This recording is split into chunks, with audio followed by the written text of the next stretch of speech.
இங்க தேவகோட்டையில வந்து இங்க ஸ்கூலுக்கு வந்து நம்ம அவேர்னஸ் ப்ரோக்ராம் செய்ய வந்திருக்கோம். ஓகேவா?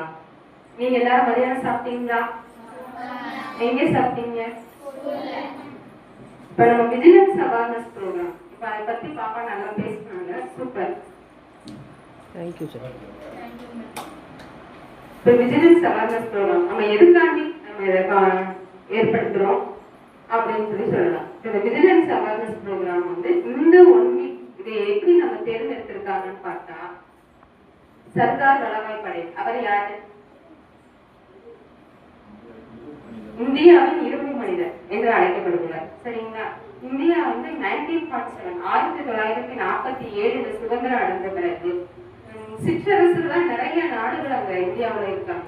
அப்ப வந்து அந்த நாட்டை ஃபுல்லா ஒன்று இணைக்கணும் அப்படிங்கறது வந்து முக்கியமான பொறுப்பு சர்தார் வல்லபாய் படேல் அவர்கிட்ட கொடுக்குறாங்க. ஏன் அவர்கிட்ட கொடுக்குறாங்கன்னா, அவர் நேர்மை, உண்மை, கடமை, தன்னோட பணியை வந்து சிறப்பா செய்கிற ஒரு திறமை கொண்டவர். அதுவும் இல்லாம தேசிய ஒருமைப்பாட்டோட எண்ணம் கொண்டவர்.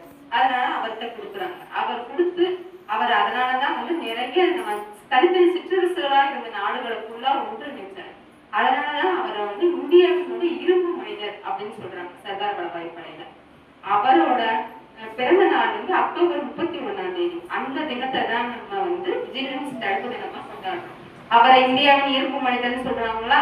நம்ம ஊழலை வந்து இந்தியாவில தடுக்கணும்னா இரும்பு கரம் கொண்டு தடுக்கணும். அந்த ஒரு காரணத்துக்காண்டிதான் அவரோட பிறந்த நாள் இருக்கிற இந்த வீக்க வந்து ஊழல் தடுப்பு வாரமா நம்ம சொல்றோம்.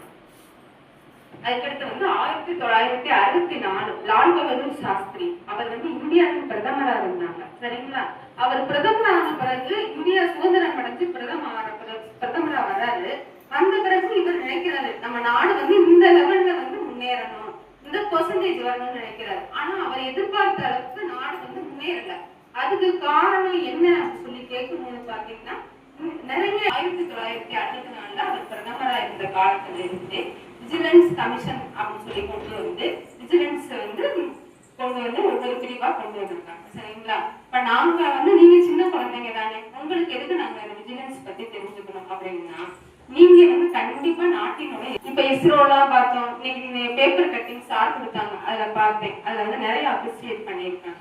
அது மாதிரி நீங்க எல்லாரும் ஒரு நல்ல எல்லாருமே ஒரு பெரிய பொசிஷன்ல ஒரு நல்ல டிபார்ட்மெண்ட்ல இருக்கீங்க.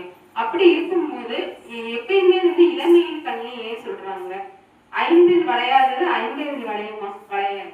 சரிங்களா? உங்க மனசுல இளம் பிஞ்சுல நம்ம எதை விதைக்கிறோமோ அதுதான் வந்து நம்ம அறுவடை செய்யணும்.